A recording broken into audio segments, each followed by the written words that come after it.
controlled by the evil Fender Koi family.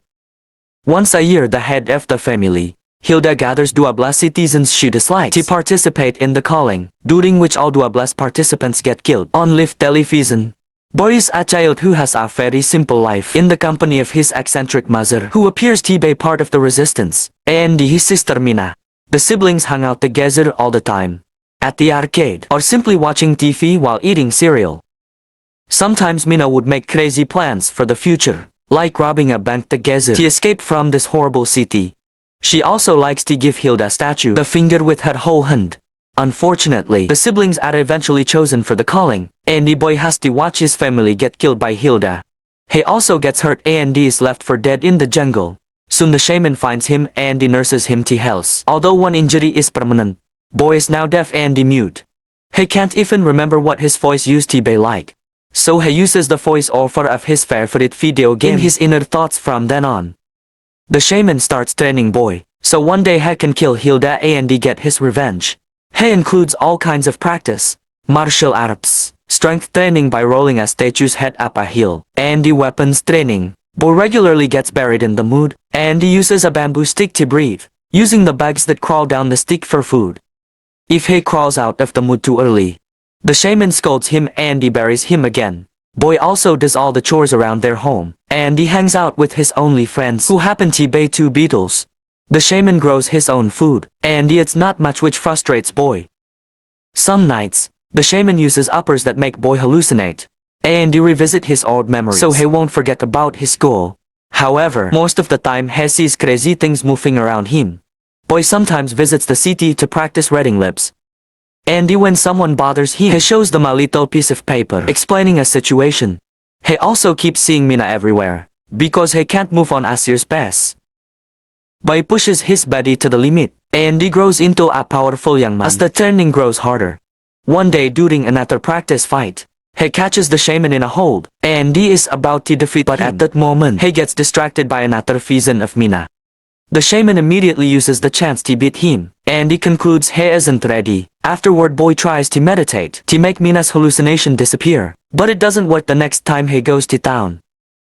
Boy notices a cute flower girl, who gives him a flower and he smiles in a flirty way. Unfortunately, the sweet moment is interrupted by the arrival of the government soldiers, who start chasing people to gather Duablas for the next calling. As everyone panics and he runs pointlessly, Boy hides and he watches. Gideon and Glenn join the soldiers. They are a part of the Fender Koi family, and seeing them triggers a memory in Boy. When he was a child, he and Mina saw Gideon enter his home to kill a rebel. After gathering all the people in the square, Glenn gives a speech to announce the Duablas chosen ones. He starts harassing a poor family, and a woman in the crowd insults him for it. So Glenn shoots her. This causes the crowd to go crazy. Thus, Gideon calls head enforcer June 27 to take care of it. She immediately takes care of a man with an axe, cutting off his arm before killing him. Then she starts killing every complaining person, while her helmet shows different words to match her speech.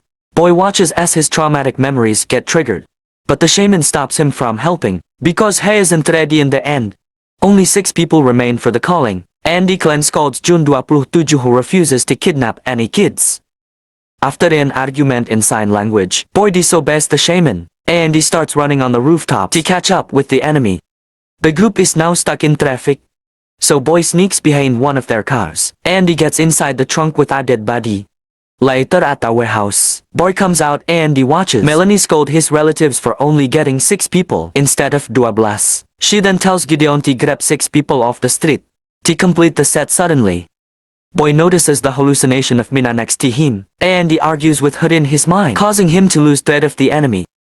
He starts sneaking around the warehouse, while fake Mina moves ahead, playing ninjas forgetting she isn't real. Boy tackles her to save her from an incoming cat, and he is seen by Glenn who sends the guards after him. Boy runs to hide Mina in a locker and he steals a gun, but he remembers the shaman taught him that he's the weapon. Ready for revenge, Boy comes out and he starts fighting the soldiers hand-to-hand using his mighty punches, a knife and the men's own guns to kill them one by one.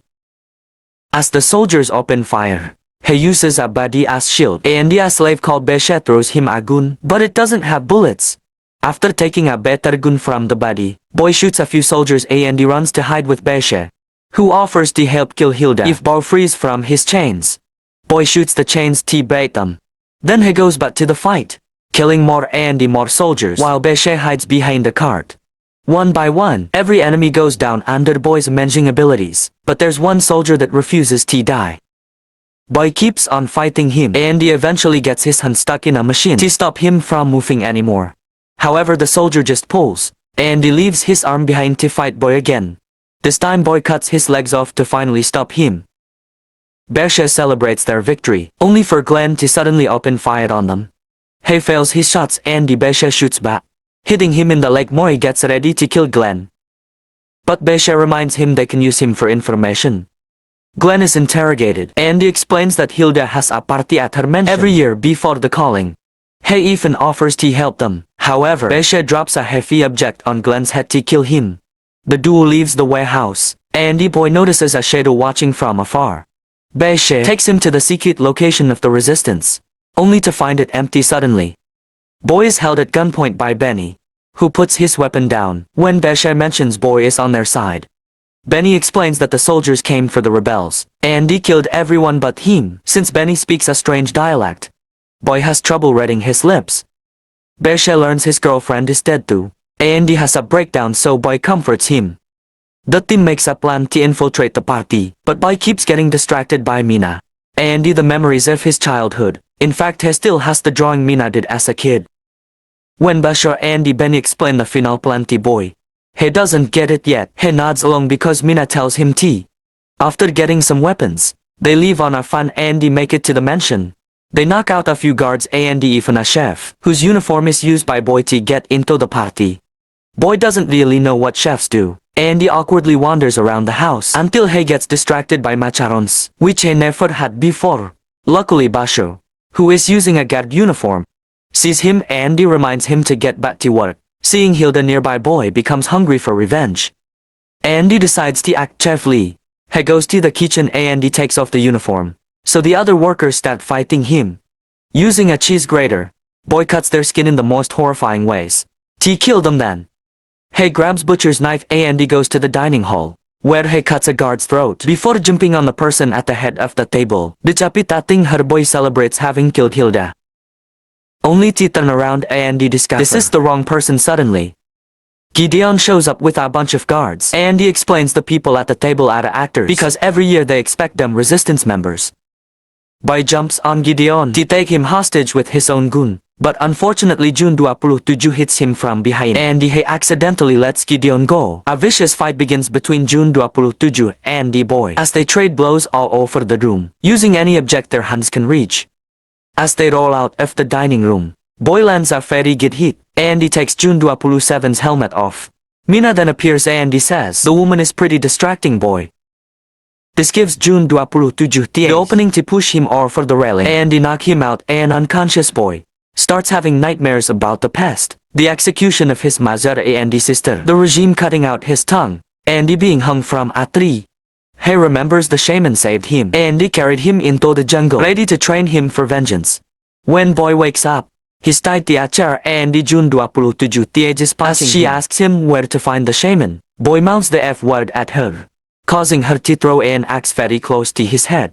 Gideon makes her leave because he'll take over, only to announce he's tired of all the torture and the Kalin. He offers a cigarette that Boy eats as he explains Hilda is a shell of her former self because she spent years in a bunker, becoming too paranoid and murderous. Gideon is aware that they aren't killing enemies anymore, just innocent people. He swears he can end it all.